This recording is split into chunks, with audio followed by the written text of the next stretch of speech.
Hello, this is Nick with nickscomputerfix.com, and here's a quick video on the new Apple TV 4K unboxing, setup, and review. Alright, let's take a look at the front of the box. It shows a picture of the Apple TV itself, and then on the bottom as well as on top it says TV 4K. Nothing on the sides, and on the back, let's take a close-up look here. It shows a few of the apps that you can stream to this device, and it says 4K HDR, and this is the 32 gigabyte storage version. And what that means is that you can store your personal pictures and videos and files on this device and watch them at your convenience. If you don't want to stream, you can watch your own stuff. Okay, let's go ahead and grab my knife here, and I'm going to quickly unwrap the wrapper off of this box, and then we'll pop the lid off here and see what surprises we have inside the box. Okay, on the left-hand side we have the Apple TV device itself, and we'll go ahead and grab a hold of that and gently put it down to the side for now. And on the right-hand side we have the Siri remote control for the Apple TV, and it's really small, it's light, it's got a silver backing, and we'll put that to the side for now and we'll get back to it. And if we dig deeper into the box, we have some paperwork. Let's pop that out, and also a USB cable right behind it here to charge up the battery on the remote. And we have a let's get started manual, and then we have some warranty paperwork, copyright stuff, and then we have some Apple stickers that we can place anywhere we like. And we'll put that stuff to the side and take a closer look at it a little bit later. And we have something else in here, and they have managed to pack it into the box tightly, and it is the power cord for the Apple TV itself. And nothing special. It's pretty normal for a Apple TV. All right, let's take a close-up look at the Apple TV device itself. Um, it says TV. It has a little picture of the Apple there, and it is extremely shiny on all sides. And on the back, on the rear rather, we have three plugs. Let me get that in focus for you. On the left, we have the power cord plug, and then in the center, we have an HDMI port, and then we have a USB port. Now keep in mind, this did not come with an HDMI cable. You will need to buy one if you don't have one. And on the rear, it has some information and a picture of the Apple. And it is compact, but also it's thick, and at the same time, it's I would say somewhat heavy. It's definitely heavier than the fourth generation Apple TV. And back to the Siri remote here. It's nice and thin. It has a very silvery metal finish on the rear, and we have the USB cable that will recharge the battery that's inside the remote via this USB port here. And also, it's very thin. I like that too, and smooth. All right, and the weight is, it's definitely light. Now over to the Apple TV device itself. If you measure it with a ruler, it's a little bit less than 4 inches length and a little bit less than 4 inches width. And that is not too bad. Now, as far as how deep it is, it's, well, let me move the ruler up so that you can see it. It's a little bit less than 1.5 inches deep, and it's got a nice weight to it. Not terribly bad, but it's definitely heavy, and it has a nice finish. I like it. Now, before we move on to installing this, here's all the items that came in the box. All right, let's go ahead and begin the install by looking on the back of our television set. And as you can see, mine has two HDMI ports, HDMI 1 and HDMI 2. And I'm going to select HDMI 1 and plug the HDMI cable that I purchased into HDMI 1 port on the back of the television set. And take the other end of the HDMI cable and plug it into the rear of the Apple TV into the port that says HDMI, and also at the same time I'm going to go ahead and plug in the power cord into the Apple TV and into the wall outlet as well. Now at this point the light on the front of the Apple TV will turn from blinking to a solid white. Now go ahead and locate your remote control to your television set and either press the source or input button. And once you do that, you'll be able to switch inputs on your television set.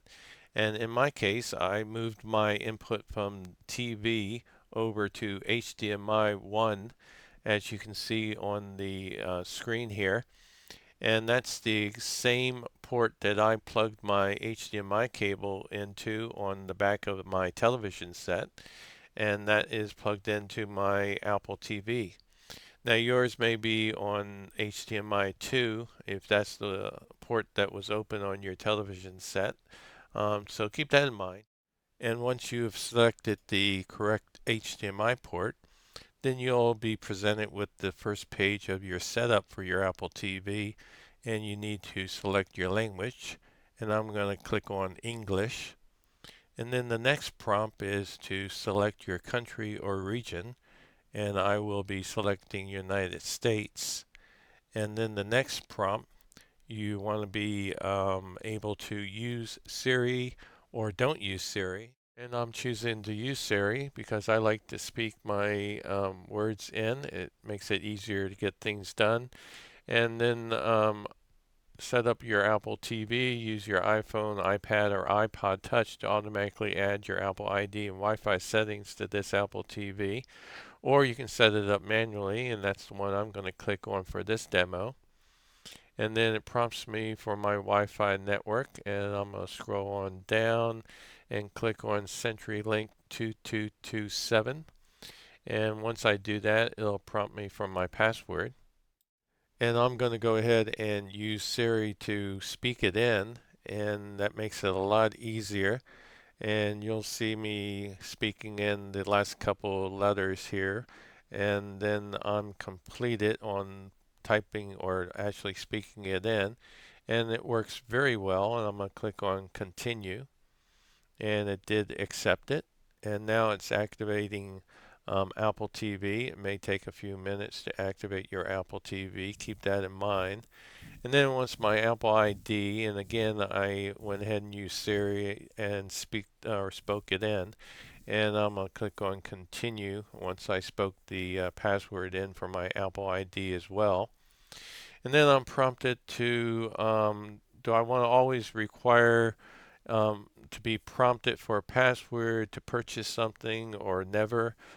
In this case, I do want to be prompted whenever I'm about to purchase something, or a friend or my girlfriend is going to be purchasing something. I would like the password to be actually typed in every single time.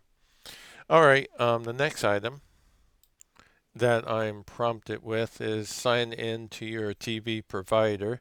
Watch what you love with apps for your favorite channels. Sign in once to your TV provider to access all supported apps.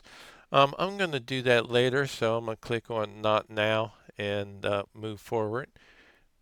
And then I'm prompted for location services. Do I want to enable location services? And I do. It just makes life a lot easier in my perspective. And next is the screensavers. I do want to automatically download them, so I'm going to click on automatically download. And those videos are updated weekly and can be up to 650 megabytes. Okay, analysis, sending something to Apple. I don't want to, but that's up to you. I'm going to click on don't. And then terms of and conditions, I do agree with them. And that way, Apple TV is available. And the first screen is right here. And I'm going to click on TV and scroll on down here and allow Apple to explain Apple TV. Welcome to the Apple TV app on iPhone, iPad, and Apple TV. You're probably curious about what it can do. Well, let's say you watch a TV show on one app, a different one on another app, and maybe a movie on yet another app, as well as movies and TV shows from your iTunes library. The Apple TV app puts everything in a single, unified experience.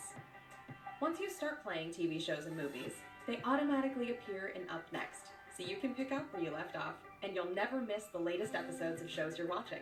They'll be in Up Next as soon as they're available, so you can find what you want to watch faster. Ready for something new? Scroll down the Watch Now page to find hundreds of great movies and TV shows. The Apple TV app is the one place to watch what you love, and what you'll love next. Okay, that was a good explanation. Let's go to the Apple TV store here. And as you can see, there's lots of stuff available.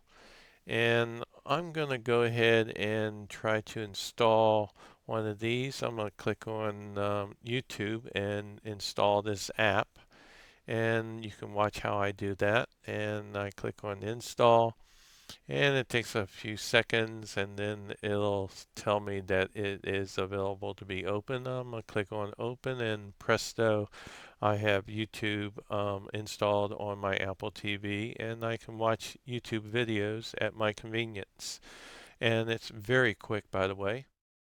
And just to mention the other items that are available here on Apple TV, we have, of course, YouTube, we got photos, we got podcasts, we got search, we got movies from iTunes, we got TV, iTunes, or TV shows from iTunes, and of course, music from iTunes, and also let's see what else. You can also go to settings, and in settings, you can change a lot of the things that you would like to customize and update software also.